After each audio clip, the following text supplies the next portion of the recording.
all the new colleagues, all the new friends, and all the new students. It's an honor to be here today as we launch the UNESCO Chair here at the Reinwardt Academy's research group. And this chair is not just an academic initiative, it's a call to action and a call to rethink the role of museums and the meaning of heritage and the possibilities of justice in this world that is still shaped by the legacies of colonialism. So for decades, the discussion on restitution has focused on objects. Where do they belong? Who owns them? How they might be returned and to whom? But today I want to invite us to think beyond the object and to consider what happens to the knowledge and the memory and the relationships that were disconnected when the objects were taken. So how do we restitute not just the artifacts, but also the ways of knowing that were suppressed or reconfigured by colonialism? So in these intangible qualities matter, as I will show, because while the return of objects is important, it's not enough to bring about justice. So this lecture is structured around the three interconnected themes of the chair: museum collections as sites of colonial extraction and potential repair, repatriation as a process of epistemic justice and not just a material return, and interculturality as a framework for reimagining heritage and knowledge exchange. So then these themes are grounded in real-world struggles and innovations happening in museums, universities, and communities around the globe. So by the end of the lecture, I hope to convince you that restitution is not just about returning objects to their places of origin, but about restoring the circulation of knowledge and repairing relationship. So this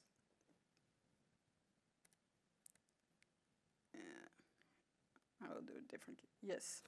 This chair is being established at a very important moment, a critical moment, because across Europe, museums are being called to reckon not only with the origins of their collections, but also with the very foundations of the knowledge systems that made those collections possible. It has probably not escaped your attention that in recent years, the thinking about restitution here in the Netherlands has changed. And this has resulted in the return of considerable numbers of objects to countries like Indonesia and Sri Lanka. So the image you see here shows the return of the famous Benin bronzes to Nigeria earlier this year. So what are some of the important lessons that we learned, we as the professional heritage field here today, from these returns? The first one, and knowing you, knowing me, this will not surprise you. I will say that politics matters. These returns have continued even amid deeply disturbing political contexts. Because what does it mean when a Dutch Minister of Culture supports the repatriation of objects created by Black and Brown communities to their countries of origin, while his populist party also pushes for policies that marginalize those same communities at home? At the same time, what does it mean when his equally populist and right-wing counterpart in the source country seeks to use these returns as tools for nationalist spectacle? We also learned that restitution restores justice, but it can also bring about new injustices.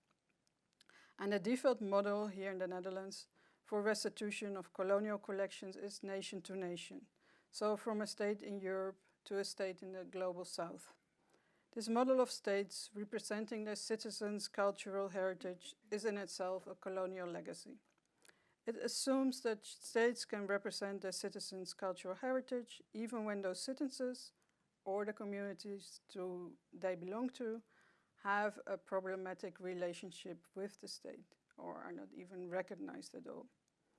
This model also means that objects taken from royal courts, religious shrines or monuments are often returned to national museums in capital cities like Jakarta, rather than to the communities of origin or their individual owners.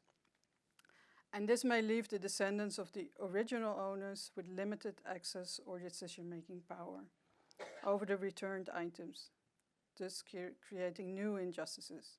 For example, in Bali, former owners have criticized the fact that returned objects remain inaccessible to source communities. This raises a critical question. Who decides who benefits from restitution? There's also good news. Restitution is more successful when it's not simply returned, but a partnership. Museums on both sides of the restitution process have learned that restitution is more successful when it's framed as a start of cultural cooperation rather than a one-off transfer. Once items are handed back, collaboration and scholarly exchange often expand. The Wereldmuseum, for example, has been collaborated with museums in the countries of origins for decades. But today, this cooperation is increasingly reciprocal. For an example is a long-term partnership with the National Museum of Benin in Benin City. And some of the bronzes are now on loan from Nigeria to the Wereldmuseum, reversing the traditional direction of cultural exchange. So this is a step toward what scholars like Dan Hicks call restitution as reparative justice, a process that goes beyond legal and material transfers to address historical harms and build new relationships. So early debates framed restitution as a physical return, but curators in the source countries emphasize narrative power. Who tells the story? Based on what sources? With whose expertise? So the goal has shifted from possession to restoration and the reparation of cultural sovereignty, and the return of power and authority.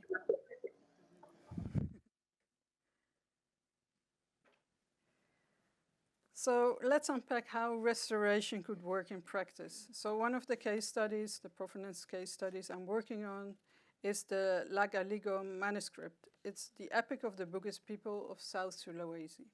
This sprawling narrative tells a story of the creation of the world and the Bugis people, and it exists in both oral and written forms.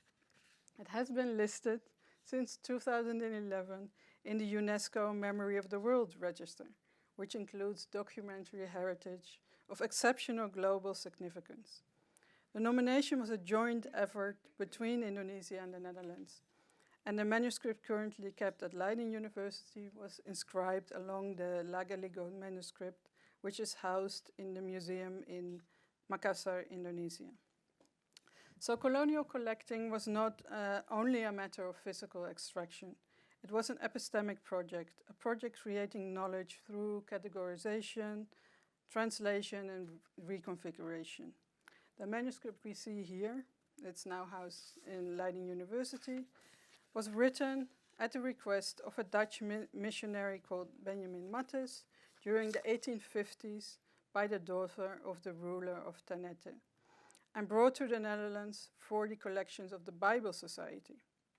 So missionaries, military officers, and traders not only took ritual objects, sculptures, and manuscripts, they also took with them the stories, songs, and techniques. And in many cases, they recorded, renamed, and reframed them within European taxonomies of art, science, and religion. So scholars like Bonaventura de Sousa Santos and Walter Mignolo have described this process as epistemicide, the systemic destruction of indigenous ways of knowing. Colonialism dismantled the frameworks that gave those objects meaning. In the case of Lagaligo, this meant separating the text from its oral traditions, which were central to its transmission and interpretation, because the epic was meant to be performed and not just read. And it meant recasting the epic as a historical document or a text to be studied, rather than a living spiritual and cultural practice. It meant archiving the manuscript in the Netherlands and making it inaccessible to the Bugis people for generations. And this physical removal was also an act of cultural dispossession. So at least since 1969, local organizations in Sulawesi have called for the return of the Lagaligo manuscripts. The Dutch response has been to offer improved access for Indonesians, albeit virtually, first by sending microfilmed copies and more recently through digital scans. But in the restitution requests, the Sulawesi organizations claimed they emphasize that what was lost was not simple property, but context and voice and authority.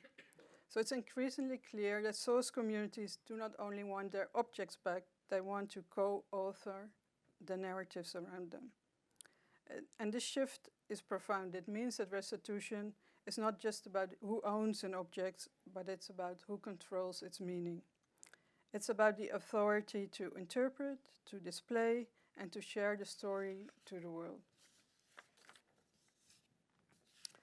Restitution then cannot be fully achieved by digital copies or by shipping crates of objects back to their places of origin. It must also engage with the dispossessed knowledge that accompanied them, the ritual expertise, the spiritual and cultural protocols that were silenced or archived away. So in the words of Wayudi Iskander, who is a student at Hasanuddin University, Makassar, and he says that returning like Aliko to its people means not only bringing back the physical manuscript, but also reviving its meaning. Let this epic become once again of the Bugis as a story, as value, as guide, as spirit. A manuscript is only truly returned when it's not just displayed in a museum, but becomes again a spoken language, a story told, a cherished value, and a living inspiration. So his words remind us that intangible and tangible heritage are deeply interconnected, a relationship that the 2003 UNESCO Convention made visible by recognizing oral traditions, performing arts, rituals, and traditional craftsmanship as heritage. What he is calling for aligns with an epistemic decolonization, as voiced by decolonial theorists such as Walter Mignolo, who argue for delinking former Eurocentric episteme in order to relink and bring to the foreground indigenous epistemologies. Today, there are inspiring efforts just to do that. For example, youth and other organizations in South Sulawesi. There's the Lontara project, of my colleague Louis Buana, who works with Bugis communities to revive the Lagaligo tradition through performances, workshops, and digital archives. So young people are learning to recite the epic, to perform its stories, and to connect it to contemporary issues.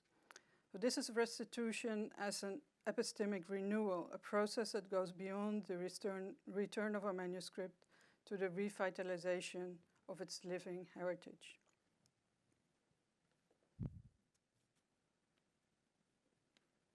Yes. Let's now travel to Iran, to the shrine of Imamzadeh Yahya in Faramin, which is close to Tehran, for another project that I've been involved with. This shrine dates from the 14th century and contains the grave of a holy man called Yahya bin Ali, or Imamzadeh Yahya. It's one of many of thousands of similar pilgrimage sites in Iran, and today it attracts local believers. The site, despite being only a minor pilgrimage site, it's internationally known for the inner walls of the buildings, which were originally covered with hundreds of shiny luster tiles. You can see the walls are now empty on the picture. This is a type of pottery that's decorated with a special metallic glaze, giving the surface an iridescent, shimmering effect, made to resemble gold, silver, or copper. So between 1860 and 1898, all of the tomb's luster tilework was stolen, a fate experienced by at least 7 other religious sites in Iran. Provenance research has uncovered that the tiles were stripped from the walls at the request of European trade agents, but also that it mostly happened with the knowledge of the caretakers of the buildings. The tiles were sold quickly through a network of art dealers in Paris and London, and now they are dispersed over more than 50 museums worldwide, including at least 5 here in the Netherlands. So we see here on the picture that on the lower walls, they have been replaced with 20th century style tiles to cover up a little bit. So the Imamzadeh Yahya project, which was initiated by independent scholar Killan Overton, tries to document the tiles in the museum collections and reconnect them with the actual site and the community using it. In this picture we see how this community use takes place. It shows the mihrab or the prayer niche, whose tiles are now in a museum in Hawaii. And the wall itself remains bare, but photographs have been hung depicting the original tiles, now on display at the Hermitage Museum in St. Petersburg. So the pictures on the wall evoke the memory of loss by symbolically reinserting the tiles into collective memory. It's a moving example of how the extraction of heritage is reappropriated by the religious community using the shrine.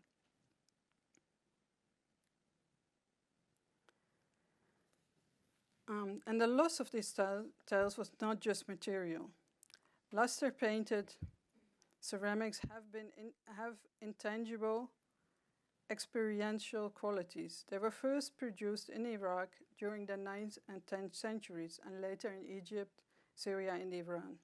Art historian Matthew Saba explores how these ceramics were designed to invoke in viewers a sense of ajab, which is an Arabic term denoting pleasurable wonder and amazement.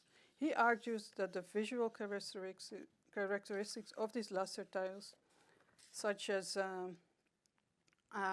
this one here, were intentionally crafted to fulfill this aesthetic expectation.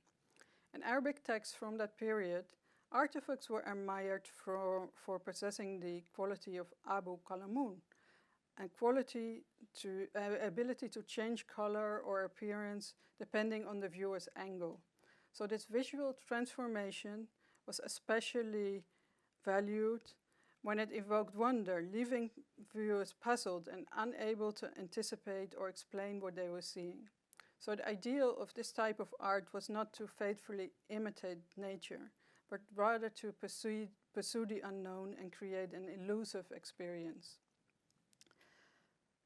So for the Imamzadeh Yahya project, I did a quick online search. Now I lost my cursor here. All the things that they look for. So with that, I'm going to end. Yes. I did a quick online search, and within 1 hour, I found tiles from the shrine in the collections of 5 museums in the Netherlands. We visited these 5 museums to examine the tiles and storage. And the online collection websites or the museum labels, if the tiles were on display, usually did not mention the shrine from which they were taken, let alone how the removal took place. Needless to say, there is no mention of qualities like Abu Kalamun or the pursuit of the unknown. At best, a translation is provided of the Arabic text on the tiles.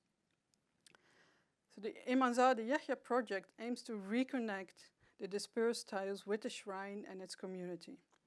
With a group of 40 volunteers based both inside and outside Iran, the histories of the site are being explored, resulting in a virtual exhibition, a reconstruction, oral histories, and much information about the site, allowing for multiple perspectives and the acknowledgement of the contemporary significance of the site as a living heritage. Here, restitution is not a single event, but a process of reconnection, a process that acknowledges the intangible dimensions of heritage.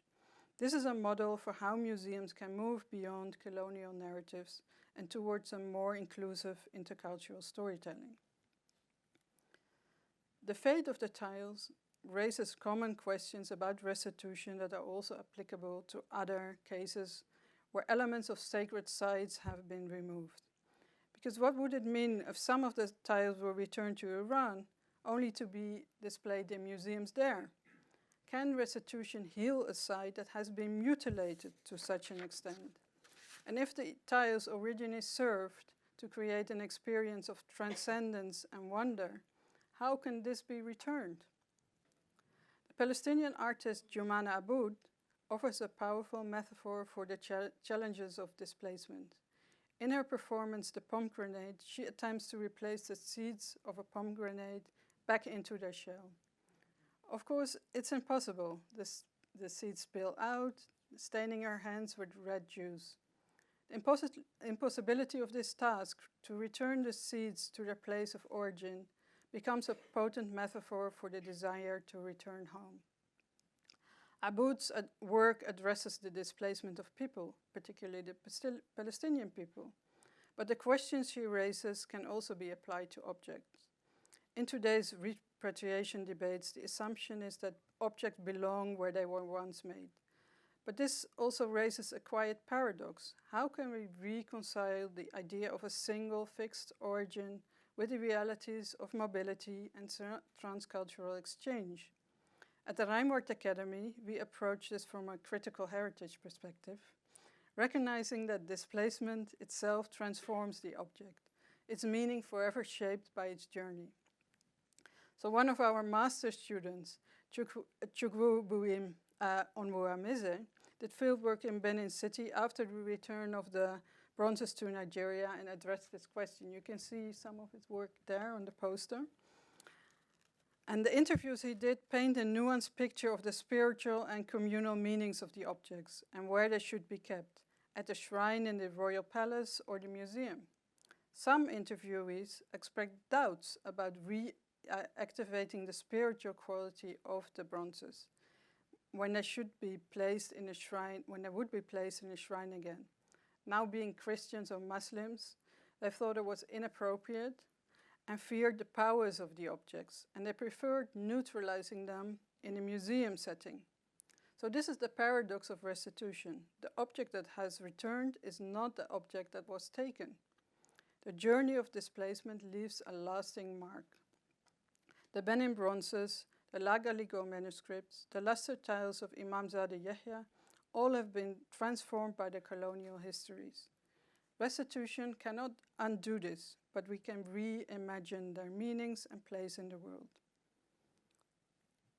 So what could be the role of our museums in the reimagining?